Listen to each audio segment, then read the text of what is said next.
Зря я такое предложил. Это был кромешный ад. В глазах вспыхнули два красных уголька. Лицо преобразила улыбка вампира.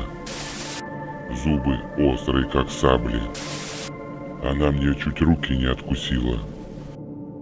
Страшная история. До сих пор во сне кричу: мама.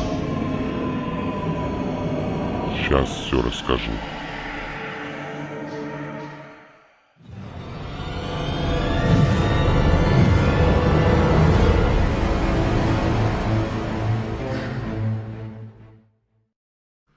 Привет. Страшная история на ночь? Или как оставить руки в попытке лишить возможности остудиться разгоряченную женщину? Ну что ж, все это будет впереди, поехали. Значит, вкратце предыстория. Один из выходных дней, жара на улице 35, ломается вентилятор. Ну, как понятно, это что такое не везет и как с этим бороться. То есть ломается вентилятор. Жена запрягает меня в машину, срочно едем покупать вентилятор в ближайшей торговой точке. Объездили все, которые у нас находятся поблизости. Называть я не буду, но все их знают. Это большие супермаркеты электроники и так далее. Везде все распродано. Все. Кондиционеры, не знаю, ну, что-то такое более-менее приемлемое, я имею в виду. Вентиляторы и так далее. Все. Нету. Либо под заказ уже оставлено, либо все распродано. Продавцы говорят: заказывайте, дня через 3-4 привезем. Жена в шоке, жена разгоряченная. Значит, находим в одном месте, последний, буквально оторвали с прилавка. Зашло несколько человек, пока там смотрели, разговаривали с продавцами. Урвали с прилавка практически вентилятор. Вентилятор называется Electrolux ETF 107W. Вот такая вот коробочка. Естественно, он уже распакован. Это сейчас раннее утро, я записываю, пока жена спит. У меня здесь такая походная обстановка, поэтому по бокам, наверное, сделаю такое затенение, чтобы не видать было всех этих моих банок с красками, палок, веревок и так далее, все, что здесь наложено. Ну ладно, рассусоливать не будем. Значит, ситуация такая. Привезли мы этот вентилятор, хотели немножко другой, но попался такой, какой попался. Хоть какой-то попался на первое время, его, естественно, хватит.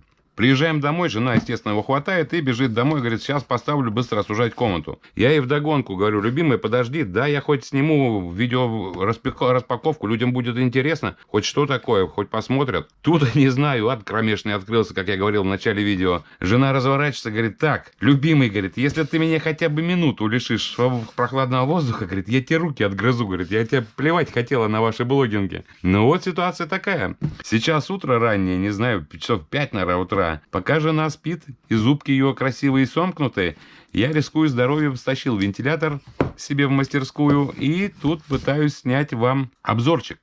Так что вам стоит поддержать лайком, насколько я рисковый парень.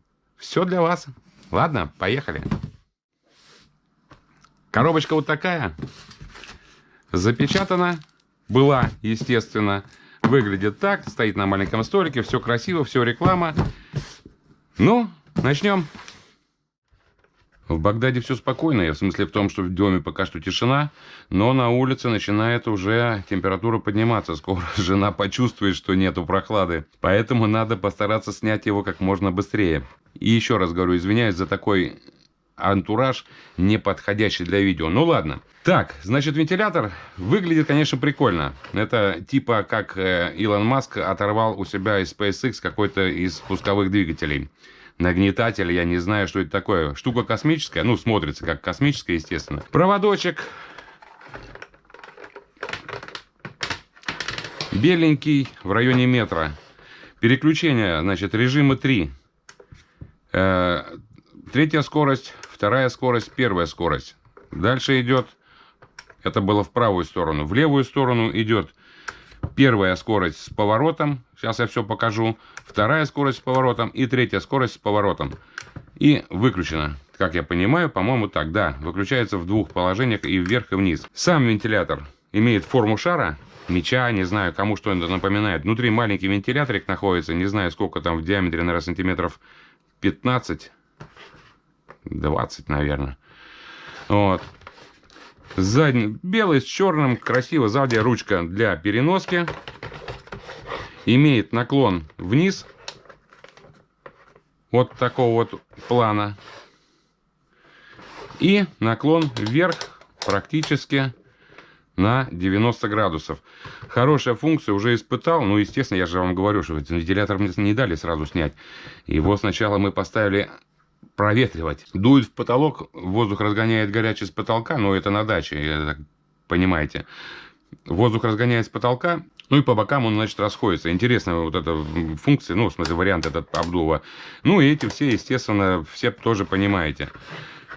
Легкий. Сейчас я взвешу, посмотрю, сколько он весит. Ну, в принципе, обзора-то здесь никакого не будет. Ну, так, чтобы понимали хоть что это. Тем более в такие жаркие времена. Ну что ж, весит этот малек 2 килограмма 90 грамм. Ну, конечно, это не является полноценной заменой большому вентилятору. Лучше было бы все-таки иметь большой. И я больше привычен к большим вентиляторам. Но на безрыбье и раком рыба. Поэтому неплохой вариант замены для временной. Естественно, когда закончится весь этот ажиотаж, мы возьмем нормальный большой вентилятор и поставим на то место, где стоял сгоревший, безвременно усопший. Ну что, давайте посмотрим, как он гудит и насколько это дует. Хотя по видео, конечно, это не будет видно, силу его потока. Но я вам расскажу, вы мне все поверите на слово. Недостаточно освещения, но вы все меня простите, учитывая, через что мне пришлось пройти, чтобы снять этот репортаж про данное чудо техники. Поехали. Не будем затягивать вала за хвост. Значит, выключенный режим. Включаем третью скорость. Сейчас гул будет без уменьшения, без снижения звука. Я его постараюсь передать в видео. Гудит не очень. Ну, гудит, да, посильнее, чем большие вентиляторы с большими лопастями. У них звук потише. Мне так кажется, я не знаю. Вроде бы так оно и есть. Вторая скорость. Хороший обдув, хороший. Он дает мощный поток. Но я говорю, единственное, что маленькая лопасть, маленький объем воздуха захватывает. Первая скорость. В общем, все работает. Теперь на повороты. Крутится он на площадке, стоит площадка снизу, черная. Крутится он на ней вместе с головой. Поэтому все его передвижения, вот эти вот, замена положения головы, будем так ее называть, лучше, как мне кажется, я инструкцию, естественно, как и все мы, 99% из нас, естественно, я инструкцию не читал. Но, как мне кажется, изменение головы, наклона головы лучше производить на выключенном вентиляторе, чтобы не тормозить его движение. Мало ли там, скорее всего, наверное, в дешевом варианте. Кстати, да, стоит. Я же забыл сказать, сколько он стоит. Вот меня как прет-то со спумизаном. Я имею в виду с утра. Стоит он 4200 рублей. В интернете он стоит, конечно, дешевле, но это уже торгаши накручивают, я так понимаю, что на ажиотажном спросе. В интернете я видел, что он в районе 3 стоит. То есть 1200 они накрутили. Может, 3200 там он стоил. Ну, в районе 1000 накрутили, я так думаю. Все его изменения положения головы, то есть вот это вот, лучше производить на выключенном вентиляторе. То есть, чтобы у него не работала площадка передвижения вот это. Так как можно, я так думаю, что можно повредить сам механизм его поворота. Третья скорость, это у него в режиме вращения. Вентилятор работает на третьей скорости, поворот идет там, не знаю, на сколько тут, на 45 градусов, что ли, где-то в этом роде.